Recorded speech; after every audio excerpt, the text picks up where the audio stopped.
بسم اللہ الرحمن الرحیم۔ السلام علیکم ورحمۃ اللہ وبرکاتہ۔ ناظرین کرام، آج ہماری ویڈیو کا موضوع ہے اللہ کی یاد اور شیطان کی چال۔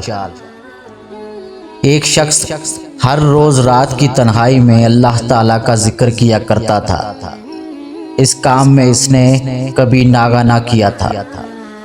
ایک دن شیطان نے اس کے دل میں وسوسہ ڈالا کہ اے شخص، تو ہر رات کو اللہ اللہ کرتا ہے اور ایک مدت گزر گئی اس کام کو کرتے ہوئے، کیا کبھی ایک بار بھی اللہ تعالیٰ کی بارگاہ سے جواب میں لبیک ہوئی ہے؟ تو کس عاجزی اور انکساری سے اللہ کی ضربیں لگاتا ہے، لیکن بارگاہ خداوندی سے تجھے ایک جواب تک نہیں آیا۔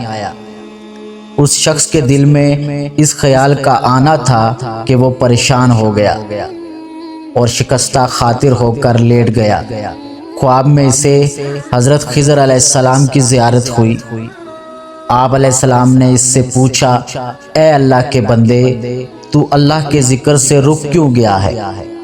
کہنے لگا، میں تو ہر روز اللہ اللہ کرتا تھا، لیکن جواب میں میرے پاس لبیک نہیں آیا۔ اس لیے میں اس بات سے ڈر گیا کہ شاید میں اللہ تعالیٰ کی بارگاہ میں مردود ہوں۔ یہ سن کر حضرت خضر علیہ السلام نے فرمایا، اے شخص، اللہ پاک نے مجھ سے فرمایا کہ جا میرے اس بندے سے کہہ دے کہ تیرا اللہ اللہ کہنا میرے ہی کرم کی وجہ سے ہے۔ کیا میں نے تجھے اپنے کام میں نہیں لگا رکھا ہے؟ تیری طلب تڑپ مجھے سب پتا ہے۔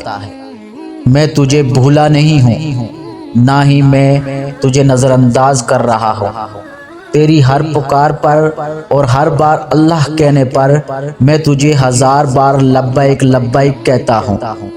تجھے یہ سوچ، یہ عمل، یہ طلب میں نے ہی دی ہے اور میں نے ہی تجھے اس کام پر لگایا ہے، اور اصل میں تجھ سے زیادہ مجھے ہی تیرا اشتیاق و شوق ہے۔ اس شخص نے یہ خواب دیکھا تو ہڑبڑا کر اٹھ بیٹھا اور فوراً سچے دل سے تائب ہوا اور پھر دوبارہ اللہ تعالیٰ کے ذکر میں مشغول ہو گیا۔ اللہ پاک سے دعا ہے کہ اللہ پاک ہمیں شیطان سے محفوظ رکھے اور اپنے پیارے حبیب صلی اللہ علیہ وسلم کے دین پر چلنے کی توفیق عطا فرمائے۔ اگر آپ چینل پر نئے ہیں تو ویڈیو کو لائک کیجئے، چینل کو سبسکرائب کیجئے اور کمنٹ باکس میں اپنی رائے کا ضرور اظہار فرمائیے۔ اسی کے ساتھ اجازت چاہوں گا۔